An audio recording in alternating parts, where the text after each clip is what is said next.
안녕하세요. 자, 우리 방학 동안 문법 개념 정리하고 있었는데요. 저번 시간까지 해서, 사실 현대국어 문법은, 거의 다 개념을 정리를 했어요. 다 정리를 했는데, 중세국어 넘어가기 전에, 선생님이랑 비문 고치기 연습을 해보려고 합니다. 비문 고치기 연습. 비문이라는 거는 잘못 사용된 문장을 얘기하는 거겠죠. 그죠? 자, 그래서 비문 고치는 연습들. 비문의 종류가 여러 종류들이 있거든요. 자, 선생님이 여기 그동안 학평 그리고 모평에 나왔던 그런 선지들에 나와 있던 문장 위주로 만들어 봤습니다. 학습지를. 자, 학습지는 설명하기를 더 클릭을 하면은 다운받을 수 있게 공유를 해 놓았어요. 다운받아서 먼저 풀어보셔도 좋을 것 같습니다. 아니면은 지금 잠깐 화면을 멈추고 어디가 잘못됐는지 한번 생각을 해보고 선생님 설명을 들어도 좋을 것 같아요. 자, 그러면 시작을 해보겠습니다. 자, 비문 고치기 연습 해볼게요. 자, 위에 두 문장을 먼저 볼게요. 자, 두 문장은요. 내가 가장 원하는 것은 자전거를 가지고 싶다. 뭔가가 어색합니다. 그죠? 자, 주어, 원하는 것은 가지고 싶다. 뭔가 어색하죠? 자, 두 번째 문장도 사실은 똑같은 유형입니다. 그의 뛰어난 점은 필기를 잘한다.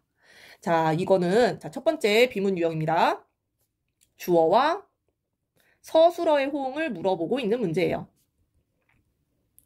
주어와 서술어의 호응을 물어보고 있는 문제입니다. 자, 여기 나와 있는 문장들은 다 기출된 문장들이에요. 자, 그래서 주어와 서술어의 호응에서 가장 잘 나타나는 거는 이 주어가 뭐뭐 한다는 것은, 뭐뭐 한 점은 이런 식으로 끝날 때 뒤에 오는 서술어도 이거에 호응되게끔, 연결이 되게끔 뭐뭐 한다는 것이다.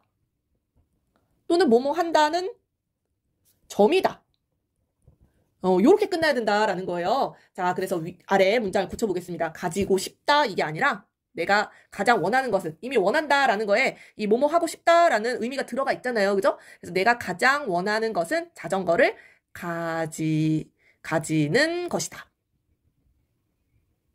요런 식으로 고쳐보면 좋겠네요. 내가 가장 원하는 것은 자전거를 가지는 것이다. 자전거를 사는 것이다. 뭐 이런 식으로 바꿔주면 될 것 같고요. 자, 그의 뛰어난 점은 필기를 잘한다? 잘한다는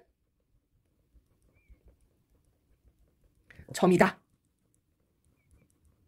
이런 식으로 주어와 서술어가 호응되게끔 뭐뭐 한다는 것은 뭐뭐 하는 것이다. 뭐뭐 한다는 점은 뭐뭐 한다는 점이다. 이런 식으로 주술 호응이 되게끔 고쳐주시면 되겠습니다.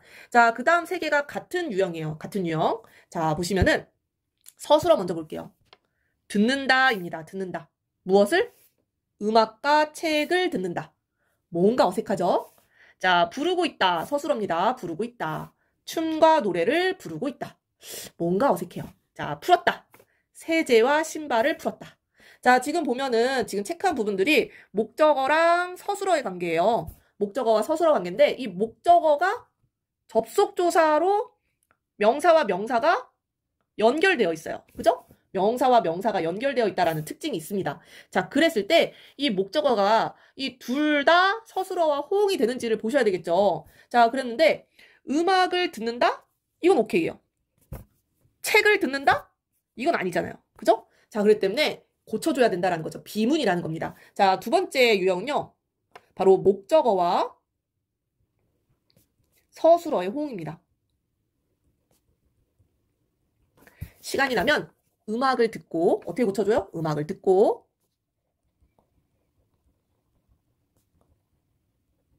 책은 읽는 거죠. 자, 그래서 각각에 맞는 서술어, 호응되는 서술어를 써줘야 된다라는 거. 자, 그래서 이렇게 접속조사로 묶여있을 때 잘 보셔야 돼요. 자, 이렇게 접속조사로 묶어서 사실 주어와 서술어의 호응을 물어보는 문제도 간혹 나옵니다. 자, 그래서 이렇게 접속조사가 사용된 경우 각각 호응이 잘 맞는지를 보셔야 돼요. 아시겠죠? 시간이 나면 음악을 듣고 책을 읽는다. 자, 그 다음 문장도 같은 유형이죠? 자, 노래를 부르는 건 맞아요. 그죠? 근데 춤을 추는 거죠. 춤을 부르는 건 아니겠죠? 자, 사람들은 즐겁게 춤을 추고 고쳐주세요. 그죠? 춤을 추고 노래를 부르고 있다.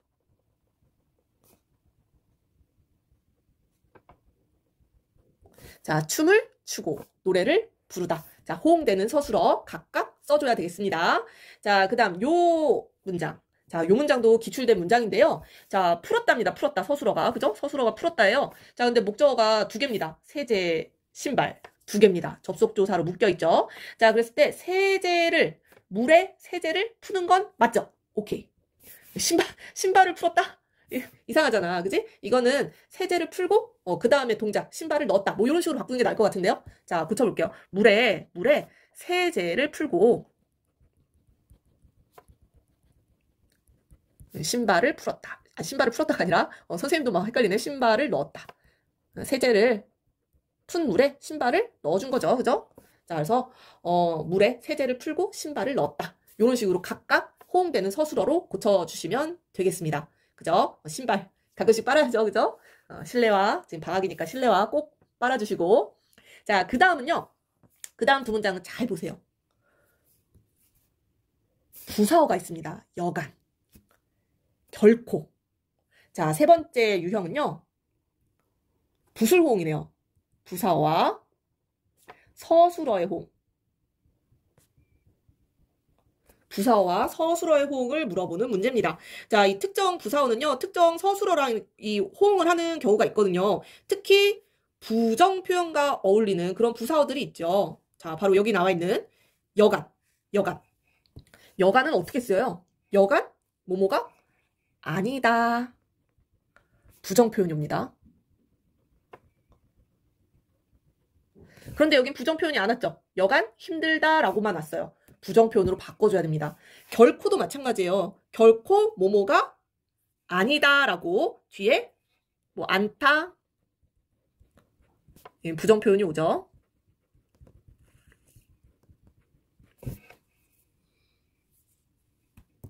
또는 결코 뭐뭐 해서는 안 된다. 요런 부정적인 표현의 서술어랑 연결이 돼야 돼요. 자, 그러면은 고쳐볼게요. 다들 시험을 치르느라 여간 힘들다가 아니라 어떻게 고쳐줘야 돼요? 여간 힘든 게 아니다.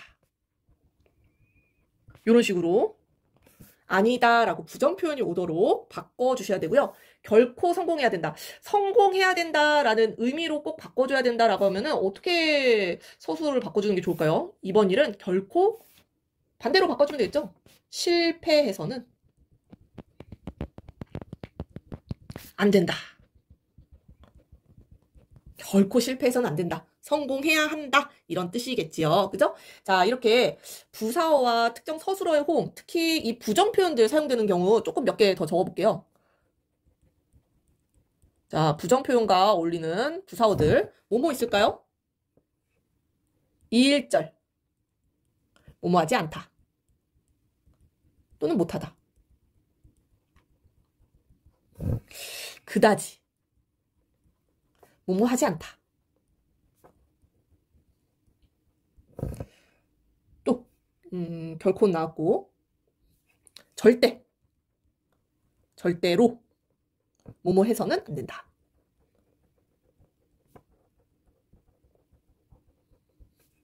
자, 요런 것들이 있고요.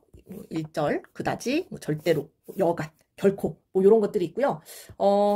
이거 말고도 부사어와 서술어의 호응을 몇 가지 적어보면은 부사어와 서술어 잘 나오는 거 몇 가지만 더 적어보자면요. 뭐 차라리 뭐뭐 할지언정.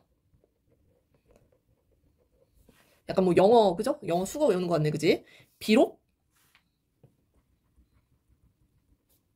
뭐뭐 하더라도. 만약 이건 너무 쉽다. 뭐뭐라면. 부디 뭐뭐 하여라. 아마 이거 추측이죠. 뭐뭐 할 것이다. 마치 뭐뭐 같다. 거의 다 했나요? 응? 뭐뭐라도. 마지막 하나만 더. 모름지기. 뭐뭐 해야 한다. 자, 이렇게 특정 부사어들 요렇게 호응하는 서술 어미, 그죠? 어미죠. 서술어 어미 표현들이 있습니다. 뭐뭐 할지언정, 비록 뭐뭐 하더라도, 만약 뭐뭐라면, 부디 뭐뭐 하여라, 당부하는 거, 아마 뭐뭐 할 것이다, 마치 뭐뭐 같다, 모름지기, 뭐뭐 해야 한다. 당위죠, 당위. 자, 이런 식으로 부슬홍, 이런 표현들, 우리가 뭐 일반적으로, 좀 이상하다라는 것을 눈치채는 경우들이 많기 때문에 아마 시험 문제 나오면은 또 그렇게 어렵진 않을 겁니다. 자, 그 다음 네 번째 유형으로 가볼게요. 네 번째 유형. 자, 문장을 쭉 읽어봐야 되겠네요. 나도 모르게 아버지와 함께 있던 영상을 보니 눈물이 나왔다 라고 되어 있어요. 자, 뭐가 좀 이상한 것 같죠? 순서가 뭔가 어색한 것 같아요. 나도 모르게 라는 이 부분. 아이고. 자, 나도 모르게. 이거 뭐뭐하게. 부사절이잖아요. 부사절. 그렇기 때문에 뒤에 오는 뭔가 서술어, 용언을 수식을 해줘야 돼요. 근데 나도 모르게 아버지, 나도 모르게 함께 있던 요걸 수식하는 게 아니란 말이에요. 뭘 수식하는 것 같아요? 나도 모르게 영상을 보니? 아니죠. 뭐예요? 나도 모르게 눈물이 나온 거잖아요. 그죠? 나도 모르게 눈물이 나왔다. 수식해주는 말이 맨 뒤에 있었어요. 자, 수식하는 말과 수식을 당하는 말을 우리가 피수식어라고 하거든요. 자, 네 번째입니다. 수식어와 피수식어의 호응. 자, 수식을 꾸밈을 받는 말과 꾸미는 말은 거리가 가까울수록 중의성이 사라집니다. 자, 그래서 수식하는 말을 최대한 가까이에다 놓는 게 좋아요. 어디에다 넣어주는 게 좋을까요? 여기에다가 넣어주던지요. 영상을 보니 나도 모르게 눈물이 나왔다. 여기에다가 넣어도 오케이. 여기에다 넣어도 괜찮습니다. 영상을 보니 눈물이 나도 모르게 나왔다. 여기에다가 넣어도 되고 여기에다 넣어도 되고 아무튼 수식해주는 말과 최대한 가깝게 붙여주는 게 맞다라는 겁니다. 그래서 수식어와 피수식어의 호응. 사실 이 수식어와 피수식어의 호응은요. 이 중의성이라는 중의적 의미, 중의적 표현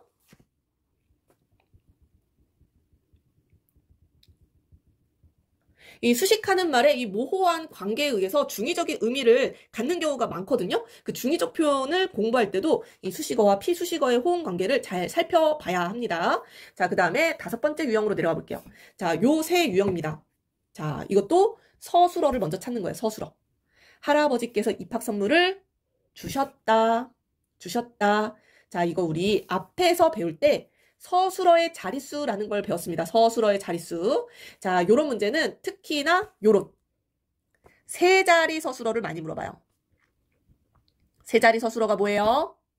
주어도 필요하고요. 목적어도 필요하고요. 부사어도 필요로 하는 하나, 둘, 셋. 세 가지 문장 성분을 필요로 하는 서술어를 우리가 세 자리 서술어라고 이야기를 합니다. 자, 그러면 앞에 보세요. 할아버지께서 주어 나왔고요. 입학 선물을 목적어 나왔어요. 뭐가 없어요? 부사어가 없다라는 얘기입니다. 부사어. 선물을 누구한테 주신 거예요? 누구한테? 웬만하면 나한테 주면 좋겠죠? 나에게 주셨다. 왜요? 다섯 번째 유형은 뭘까요? 다섯 번째 유형은요. 이 필수 성분의 생략입니다. 꼭 있어야 하는 문장 성분, 필수 문장 성분이 생략되었다라는 거죠. 부사어 집어넣어 줘야 되겠죠. 자, 그 다음 문장도 마찬가지예요. 넣었다. 얘도 세 자리예요. 주어, 아이가 편지를, 목적어, 어디에 넣었는지가 나와야 되겠죠. 어디에. 부사어가 나와요. 부사어 자리. 부사어가 빠졌습니다. 자, 어디에? 뭐 편지를 어디에? 뭐 일반적으로 우체통에? 또 뭐 서랍에? 뭐 여러 가지 쓰면 되겠죠. 아무튼 빠져있는 이 문장 성분 필수적 부사어죠. 필수적 부사어인 뭐뭐에 요거를 넣어줘야 된다라는 얘기예요. 자, 보내다도 마찬가지입니다. 얘도 세 자리겠죠? 그는 주어 친구에게 이 부사어네요. 친구에게 보냈다. 친구 궁금해 죽어요. 뭘 보냈는지가 안 나와 있잖아요. 그죠? 목적어를 넣어줘야 되겠죠. 목적어. 친구에게 무엇을 보냈을까요? 우리 말 만들어 볼까요? 친구에게 선물을 보냈다. 친구에게 뭐 카카오톡 이모티콘을 보냈다. 뭐 이런 식으로 아무튼 목적어를 넣어주면 됩니다. 목적어. 자, 그래서 세 자리 서술어인데 또는 뭐 두 자리 서술어 올 수도 있어요. 꼭 필요한 문장 성분인데 그것이 빠져있는 경우 이것도 비문의 유형 중 하나입니다. 자, 내려가 볼게요. 자, 요것도 은근 많이 틀립니다. 자, 요것도 은근 많이 틀리거든요. 자, 틀린 부분들 찾아보세요. 어디가 틀렸을까요? 자, 틀린 부분들을 먼저 체크를 해봅시다. 에게. 이건 좀 쉽지 않아요? 로써. 이것 좀 어렵습니다. 친구가 그러는데 뭐뭐 하되. 자, 지금 뭐가 틀린 거예요? 조사와 어미의 활용이 틀린 겁니다. 자, 이거 몇 번째 유형이죠? 6번째 유형이네요. 6번째. 조사와 어미의 사용입니다. 조사와 어미의 사용이 잘못된 경우예요. 자, 특히 꽃에게 물을 주었다. 또 나무에게 물을 주었다. 이거 다 틀린 표현. 근데 이거 은근 많이 틀려요. 이게 한번 나무에게도 기출이 됐었던 것 같은데, 그때 정말 많은 친구들이 함정에 빠져서 너무나 안타까워했던 기억이 납니다. 자, 이 꽃의 개를 쓰면 안 되는 이유, 나무에게를 쓰면 안 되는 이유. 바로 이 조사가요, 뭐뭐에와 뭐뭐에게 요렇게 나뉘어질 때, 이 에는 무정명사에 사용이 되는 거고요. 에게는 유정명사 뒤에만 사용이 됩니다. 유정명사가 뭐라는 거예요? 유정명사는 사람, 동물, 같이 감정을 느낄 수 있는 이런 대상들을 지칭하는 명사를 유정명사라고 해요. 우리가 흔히 착각하기 쉬워요. 꽃이랑 나무도 감정이 있지 않나? 라고 생각을 한단 말이에요. 하지만 식물은 무정명사에 속합니다.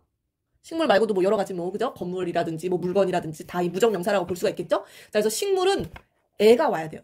애개가 오면 안 됩니다. 자, 요거 되게 많이 틀렸던 문제. 그래서 꽃에게가 아니라 꽃에 물을 주는 거예요. 꽃에. 나무에 물을 주는 겁니다. 꽃에 물을 주다. 나무에 물을 주다. 자, 그 다음. 요거는 많이들 아시죠? 그죠? 이거 로서와 로서. 요거 물어보는 문제잖아요. 이 로서는 어떤 자격. 로서는 수단. 요런 문제 낼 때 사전에 나와 있는 의미를 주고 선지를 구성하기도 합니다. 사전을 딱 주고. 자, 그랬을 때 학급 회장이라는 거는 나의 수단이 아니라 자격이란 말이에요. 그죠? 로서가 아니라 로서. 내가 회장으로서 해야 할 일을 했을 뿐이다. 이런 식으로 바꿔주셔야겠네요. 자, 그리고 요것 굉장히 많이 틀리는데요.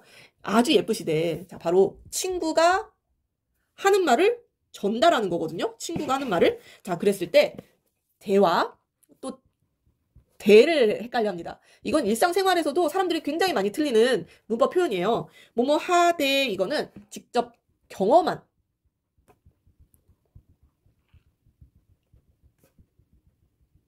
결과를 얘기할 때 쓰는 겁니다. 뭐뭐 하더라.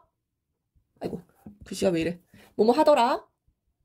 요런 의미예요. 뭐뭐 하더라. 근데 대는요, 남이 말한 내용을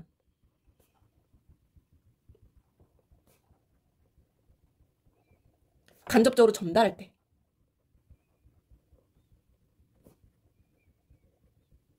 기억을 해주세요. 뭐뭐 하다고 해. 요거의 준말이에요. 뭐뭐 하다고 해. 아입니다. 뭐뭐 하더라. 대. 어이예요. 자, 그런데 여기 보면 친구가 한 말을 전달하는 거잖아요. 새로운 선생님께서 아주 예쁘시다고 해. 아이가 와야 되겠죠. 아이. 그죠? 그래서 조사, 그리고 어미 사용, 잘못된 비문들 고쳐봤습니다. 자, 이제 진짜 얼마 안 남았네요. 3문장 남았는데요. 자, 여기 나와 있는 2문장을 볼게요. 자, 여기 나와 있는 2문장을 보시면은 그에게 좋은 사람을, 자, 우리 거의 소개시켜 달라고 이야기합니다. 소개시켜줘. 좋은 사람 있으면 소개시켜줘. 뭐 이런 노래 있잖아요. 그죠? 잘못된 표현입니다. 잘못된 표현. 자, 소개시켜줘. 아이고. 시키다라는 말은 뭐예요? 사동 표현이잖아요. 사동 표현. 자, 근데 그가 좋은 사람을 소개하게끔 누구를 또 시키는 게 아니에요. 사동 표현의 의미를 여기다 쓸 필요가 없다라는 겁니다. 그는 좋은 사람을 나에게 소개하는 거예요. 소개하는 겁니다. 사동 표현이 아니라 주동 표현을 써줘야 되는 거예요. 소개해달라고. 소개시켜가 아니라 소개해달라고 말했다. 이렇게 얘기를 하는 거죠. 자, 그에게 좋은 사람을 소개해달라고. 그가 좋은 사람을 나에게 소개해주는 거죠. 그죠? 주동 표현을 써줘야 되는데 쓸데없이 사동 표현을 쓴 경우. 자, 그 다음 문장은 뭐예요? 그 다음 문장은 여기가 틀렸죠. 이런 일이 진짜로 발생하다니 믿겨지지 않아. 이것도 진짜 많이 사용하는 표현이에요. 믿겨지지 않는다. 자, 근데 얘는 왜 틀렸어요?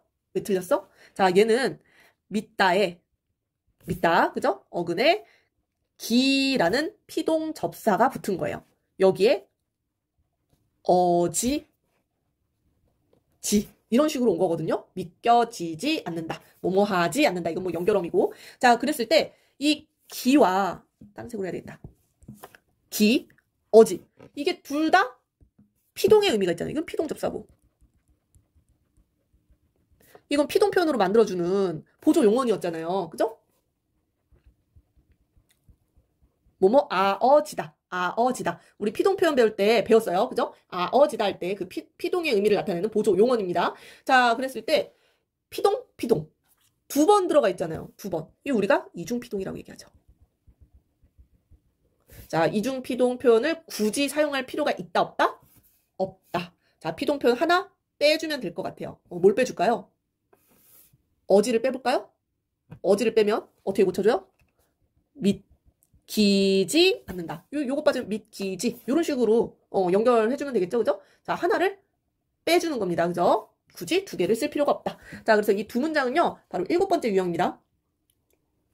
이 사동, 피동 표현이 잘못 사용된, 하나는 사동 표현의 남용, 하나는 이중피동. 이렇게 보시면 될 것 같고요. 마지막 문장은요, 번역투입니다. 우리가 특히나 영어나 일본어의 영향을 많이 받았어요. 그렇기 때문에 이 번역투의 문장들이 있는데 굳이 뭐 어색한 이 번역투의 문장은 사용할 필요가 없다라는 거죠. 여기서 사용된 번역투의 문장은 뭐예요? 회의를 가질 예정이다. 회의를 갖다. 영어에서 온 거죠. have a meeting 아니에요. have a meeting. 자, 근데 가질 예정이다. 갖다. 이런 표현을 쓸 필요가 없다는 얘기입니다. 우리는 그냥 회의를 하는 거예요. 그래서 이번 주 금요일에 학급 회의를 할 예정이다.